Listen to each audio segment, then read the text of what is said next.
नमस्कार, जय श्री कृष्णा धनु राशि वालों।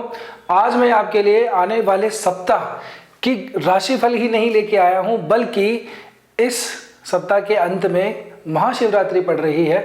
उसके लिए आप लोगों के लिए एक अचूक उपाय भी मैं बताऊंगा, साथ ही में बिल्व पत्र चढ़ाने का एक अद्भुत मंत्र भी मैं आपको बताऊंगा। वैसे तो आपको दिख ही रहा होगा, इसका स्क्रीनशॉट आप ले लीजिएगा, इसको उच्चारित करके मैं आपको बता दूंगा। तो चलिए शुरू करते हैं। अब आपकी धनु राशि हो चाहे धनु लग्न हो, लग्न मतलब आपकी पत्रिका खोलेंगे टॉप सेंटर के अंदर अगर 9 नंबर लिखा हुआ है, इसका मतलब ये हुआ कि आपका धनु लग्न है। और जहां कहीं भी आपका चंद्रमा है पूरे 12 भावों में, वहां पे अगर 9 नंबर लिखा हुआ मतलब आपकी राशि जो है वो धनु बनती है। तो कुछ बड़े गोचर की बात कर ले। 13 फरवरी के दिन जो सूर्य महाराज हैं वो गोचर करके और कुंभ राशि के अंदर आ जाएंगे, द्वितीय से तृतीय भाव के अंदर आएंगे। इसके अलावा ग्रहों के अंदर कोई बड़ा गोचर नहीं हो रहा है सिवाय चंद्रमा के, जो कि 2.25 दिन में बदलते रहते हैं एक एक जगह को। नवमांश के अंदर बड़े से परिवर्तन हो रहे हैं। तो चलिए एक एक करके शुरू करते हैं। सबसे पहले आपके काम भाव की बात करते हैं, कार्य क्षेत्र की बात करते हैं। यहाँ के स्वामी बनते हैं बुध महाराज, जो कि आपके केंद्र के यानी सप्तम भाव के फिर से स्वामी बनते हैं। केंद्र की 4 में से 2 जो राशियां हैं वो बुध के पास हैं, बाकी 2 गुरु के पास में। अभी बुध महाराज जो है 3 फरवरी को ही आ गए थे तीसरे भाव के अंदर, शुक्र के साथ में युति बनाई इन्होंने 5 फरवरी को। राहु ऑलरेडी से बैठे हुए थे। अब त्रिग्रही योग यहाँ पे चल रहा है। कहाँ पे चल रहा है? तीसरे भाव में चल रहा है। तो यहाँ पे हमको ऐसा दिखाता है कि काफी एफर्ट मारने पड़ेंगे, है ना आप लोग। लेकिन ये है कि काम करने के शॉर्टकट्स खूब ढूंढेंगे, नई नई चाल, नई नई जो चीजें हैं वो अप्लाई करने की कोशिश करेंगे। क्योंकि क्या होता है, बुध और शुक्र की युति तो अच्छी है, बहुत बढ़िया है, लेकिन जब राहु का साथ मिल जाता है तो व्यक्ति जो है टेढ़ी चालें चलने लगता है, कुटिल बुद्धि हो जाती है। और कई बार ऐसा होता है कि अपना काम निकलवाने के लिए वो ऐसा रास्ता भी अपना लेता है जो नैतिक नहीं कहा जा सकता कम से कम।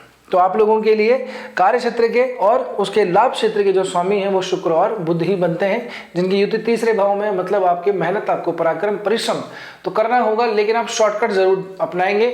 लॉन्ग लाइफ वाला जो मेथड है, लॉन्ग टर्म वाला जो मेथड है, उसको थोड़ा छोड़ देंगे और जल्दी से कैसे ना कैसे करके अपने काम निकलवाने की कोशिश करेंगे। काम आपके बन जाएंगे, ये तय बात है, क्योंकि दशम और एकादशेश की युति हो रही है। तो ये आपके काम तो बनाएगी। राहु जो है साथ के अंदर आप लोगों को एक कुटिल बुद्धि भी देगा, एक स्मार्टनेस देगा। और अगर आपका काम टेक्नोलॉजी से रिलेट करता हुआ है, आईटी से रिलेट करता हुआ है, वेब दुनिया में आपकी जो है कंपनी का काम है या आप खुद काम करते हैं, तो आप लोगों के लिए ज़्यादा बेहतर समय है। बस हाँ, आपको एफर्ट थोड़े से ज़्यादा करने पड़ेंगे, ये तय बात है। थर्ड हाउस के अंदर बैठना इन ग्रहों का बहुत ज़्यादा शुभदायी नहीं माना जाता। 13 फरवरी के बाद में जैसे ही सूर्य यहाँ पे आएंगे तो बॉस की या अपने सीनियर की जो है आप लोगों को डिसिप्लिन जरूर से झेलना पड़ेगा। डांट डपेट भी थोड़ी सी पड़ सकती है। जिन लोगों का काम धंधा व्यापार सोलो रूप से चलता है, रेस्टोरेंट चलाते हैं या कोई भी काम करते हैं, टेक्सटाइल के अंदर काम है, अकाउंटिंग का काम है, वीडियो क्रिएशन का काम है, राइटिंग है, मीडिया पर्सन है, तो थोड़ा सा सरकारी कागजों को अभी तो थोड़ा चेक कर लीजिए पूरे हैं या नहीं है। क्योंकि 13 तारीख के बाद में हो सकता है कि सरकार की तरफ से ये कोई अधिकारी आए और आपकी कागज खंगालने लग जाए, तो खामखा परेशान मत हो जाइएगा। आगे बढ़ते हैं। अगर हम देखें आपके रिलेशनशिप को, तो एक बहुत बड़ा अच्छा दिन भी आ रहा है 14 फरवरी का, वैलेंटाइंस डे का।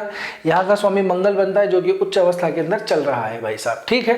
लेकिन 10 से लेकर के और 14 फरवरी के बीच में मंगल जो है वो नवमांश में नीच के हो जाएंगे। यानी कि जब हम नवमांश में देखेंगे तो मंगल महाराज जो है वो कर्क राशि के अंदर जाएंगे। ये आपकी पत्रिका के अंदर, आपकी राशि, आपके लग्न के अंदर 8वें भाव में पड़ती है। तो यहाँ से हमको थोड़ा सा दिखाई देता है कि मंगल का इतना जो पॉजिटिव इंपैक्ट है वो थोड़ा सा कम हो जाएगा। वैसे भी 13 तारीख को सूर्य इसको छोड़ चुके होंगे, मंगल अकेले होंगे। और यहाँ पे द्वितीय भाव के अंदर ठीक है, सामान्य रूप से भी उच्च तो दिखाई दे रहे हैं, अस्तित्व है ही, लेकिन जब नवमांश में देखेंगे तब हमें और सूक्ष्म विश्लेषण प्राप्त होता है। तो वहाँ पे मंगल जो है वो नीच अवस्था के अंदर चले जाएंगे। उसमें क्या होगा क्या कि आपको थोड़ी सी परिवार की तरफ से, अपनी फैमिली कुटुंब की तरफ से थोड़ी सी ऐसा हो सकता है कि समस्याएं आए, कोई चिंताजनक कोई समाचार मिले, या जल्दी से किसी के स्वास्थ्य की देखभाल करने के लिए आपको जाना पड़े। आपके थोड़े से धन भी जो है वो किसी अनावश्यक कार्य के अंदर खर्च हो सकते हैं, या आकस्मिक कार्य के अंदर खर्च होता हुआ हमको यहाँ पे दिखाई देता है, ठीक है ना। सूर्य भी अगर हम बात करें तो 13 से 15 फरवरी के बीच में ये भी अपने नवमांश के अंदर नीच पर रहेंगे। जैसे यहाँ पे आएंगे तो ये तुला राशि के अंदर नीच के होते हैं, तो नवमांश में जब हम देखेंगे तो सूर्य भी वहां पे नीच के दिखाई देंगे।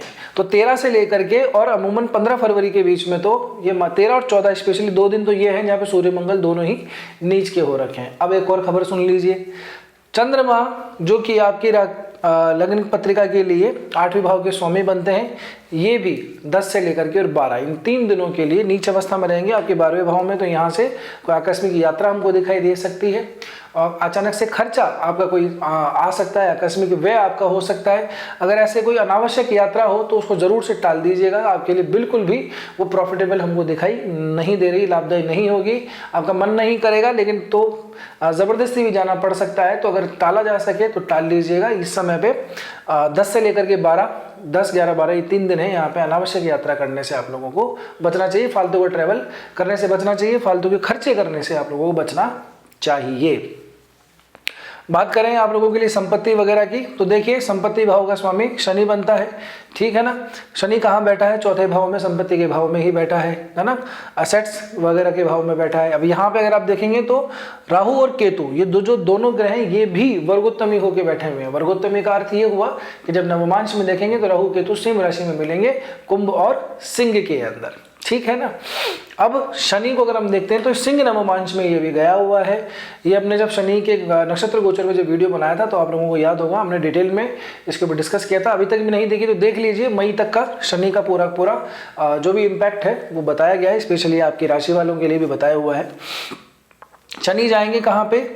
सिंह नवमांश के अंदर। राहु केतु वर्गोत्तमी हो रखे, मतलब नवमांश में शनि और केतु की युति बनेगी साहब, ठीक है। भाग्य भाव में शनि केतु की युति बनेगी। तो ये आप लोगों के लिए क्या है ना कि इतना ज्यादा कोई पॉजिटिव कारक बनता नहीं है शनि, ठीक है। लेकिन पंचमाधिपति जो है, सॉरी क्षमा कीजिएगा, जो नवमाधिपति है वो सूर्य है, और सूर्य कुछ दिनों के लिए नीच के हो जाएंगे, राशि को बदल के शनि के अंदर आएंगे। तो मतलब शनि का इम्पैक्ट बहुत ज्यादा आपके भाग्य भाव के ऊपर पड़ने वाला है। संपत्ति के अंदर आपकी जो असेट्स है उसके अंदर भी शनि का इम्पैक्ट हमको दिखाई दे रहा है। तो सप्ताह के प्रारंभ के अंदर तो यदि आप चाहें तो संपत्ति वगैरह में निवेश कर सकते हैं, कोई प्रॉपर्टी असेट्स वगैरह ले सकते हैं। सप्ताह के जो अंतिम पड़ाव है, आखिरी के जो 3 दिन है ना, उसके अंदर इन चीज़ों को करने से थोड़ा सा बचना आप लोगों को चाहिए। इसी समय एक और बात मैं आपको कहूँ कि अपने जो पिताजी हैं उनका भी थोड़े स्वास्थ्य वगैरह का देखभाल थोड़े ठीक से कर लीजिएगा। अगर कोई प्रॉब्लम है, उनको कोई समस्या है, कोई बीमारी है, तो ज़रूर से उनका चेकअप वगैरह करवा लीजिएगा। बात करें आप लोगों की हेल्थ के लिए, तो हेल्थ की दृष्टि से इतनी कोई खराब स्थिति नहीं है, ठीक है। बस चंद्रमा का यहाँ पे जब दृष्टि पड़ेगी, चंद्रमा 3 दिन के लिए नीच के जब होंगे, तब थोड़ी सी आप लोगों को बस अजीब सी एंजाइटी, परेशानी, डिप्रेशन, इस तरह की चीज़ें आ सकती हैं। ओवर थिंकिंग के फ्लो में आप जा सकते हैं, तो इस समय कोई बड़ा डिसीजन लेने से बचिएगा, पहली बात। दूसरा, शुक्र और बुध इनकी युति है, क्योंकि यहाँ पे जो स्वामी बनते हैं वो आपके कौन बनते हैं? शुक्र ही बनते हैं। राहु के साथ में भी कंजक्शन है, तो जिनको एंजाइटी, डिप्रेशन, इस तरह की प्रॉब्लम है, शुगर, बीपी, थायराइड इन तरह की दिक्कत है, तो वो थोड़ा सा कृपया करके थोड़ा सा सावधान रहिएगा। शादी ब्याह का थोड़ा टाइम है तो डाइटिंग वगैरह पे थोड़ा सा ज़्यादा ध्यान दीजिएगा। अगर जिनको नहीं है, कोई सिम्टम्स नज़र आ रहे हैं, तो कृपया करके ज़रूर से चेक करवा लीजिए, कुछ ना कुछ समस्या हमको यहाँ से दिखाई देती हैं। अब आपको आगे बात करते हैं 15 फरवरी के लिए। 15 फरवरी महाशिवरात्रि का दिन, भगवान गौरी शंकर की पूजा होगी, उमा महेश्वर की पूजा होगी। एक शिव जी की नहीं करनी है, माता पार्वती की भी साथ में पूजा करनी है। ज़रूरी नहीं है कि आप कोई व्रत उपवास रखें, अगर आप सक्षम हैं तो करिए, नहीं तो कोई खास बात नहीं है, लेकिन पूजा ज़रूर से करनी है। पूजा करेंगे आप लोग, तो आप लोगों को जब कुछ चढ़ाएंगे शिव जी के, जो भी अर्पित होता है, बिल्वपत्र, अकौड़ा, धतूरा, है ना, ये सब अगर आप जब अर्पित करेंगे, जल अर्पित करेंगे, दुग्ध भी अर्पित करेंगे, तो आप लोग थोड़ा सा हल्दी साथ में ज़रूर ले जाइएगा। हल्दी कौन सी? बिल्कुल प्योर शुद्ध हल्दी, है ना, उसको बाजार से ले लीजिएगा साबुत हल्दी, उसको या तो क्रश घर पे कर लीजिएगा या करवा के लिए आइएगा। शुद्ध थोड़ी साफ सुथरी हल्दी होनी चाहिए। हल्दी भी आप साथ में उनको अर्पित करें और उनका अभिषेक करें, हल्दी का उपटन लगाएं, शिव जी पे लगाएं, माता पार्वती पे लगाएं। ये इतना सा काम आप ज़रूर से कर लीजिएगा। जब आप बाहर निकलें तो गायों को, अगर कोई नंदी महाराज मिल जाए आपको, गाय का कोई छोटा बछड़ा हो, तो वहाँ पे उनको पीले फल ज़रूर से आप उनको खिला दीजिएगा। इतना सा काम कर लीजिएगा। फिर देखिए आपकी प्रार्थनाएं जो हैं जहाँ तक है भगवान गौरी शंकर ज़रूर से आपकी स्वीकार करेंगे। इससे पहले जब आप पूजा करेंगे तब बिल्वपत्र जब आप चढ़ाएंगे तो बिल्वपत्र चढ़ाने के लिए एक मंत्र है। ये मंत्र भी आप अगर कंठस्थ कर पाएँ तो बहुत अच्छी बात है, नहीं तो एटलीस्ट इसको सुन लीजिए, स्क्रीनशॉट ले लीजिए। जब आप पूजा वगैरह करेंगे तब इसको ज़रूर से वहाँ पे या तो मन में बोल लीजिएगा या बिल्वपत्र चढ़ाते वक्त बोल लीजिएगा। क्या है मंत्र? मंत्र है त्रिदलम त्रिगुणाकार त्रिनेत्रम च त्रिधायुतम त्रिजन्म पाप संहारम बिल्वपत्रम शिवार्पणम श्री भगवते सांब शिवाय नमः। बिल्वपत्रम समर्पयामि। ऐसे करके आप बिल्वपत्र को समर्पित कर दीजिए, बिल्वपत्र को शिव जी के ऊपर चढ़ा दीजिए। और फिर अब देखिए, जहाँ तक है भगवान सुन ही लेंगे आपकी बात, ठीक है। और एक बार अगर भगवान ने सुन ली तो फिर आनंद ही आनंद है, फिर तो क्या ही दिक्कत है, ठीक है ना। अब यहाँ तक पहुँचे हो तो वीडियो अच्छी ही लगी होगी, लाइक भी आपने कर ही दिया होगा। एक रिक्वेस्ट है मेरी आप लोगों से कि जब कमेंट सेक्शन में जाएं तो उसको एक बार स्वाइप कर दीजिए, वहाँ पर हाइप का ऑप्शन आएगा, वीडियो को हाइप जरूर से कर दीजिएगा। और भाई साहब अगर नए हो तो कृपया करके सब्सक्राइब कर लो, हमें भी थोड़ा सा मोटिवेशन मिलता रहता है ना, कैसे वीडियो को हम और अच्छे से इम्प्रोवाइज़ करें, आप लोगों के लिए लाभदायी हो।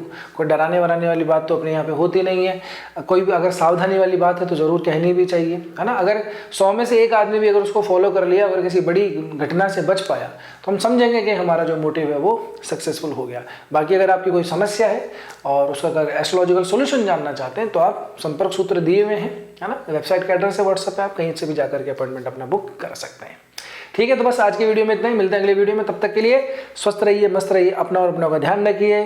जय गौरी शंकर, जय उमा महेश्वर, हर हर महादेव।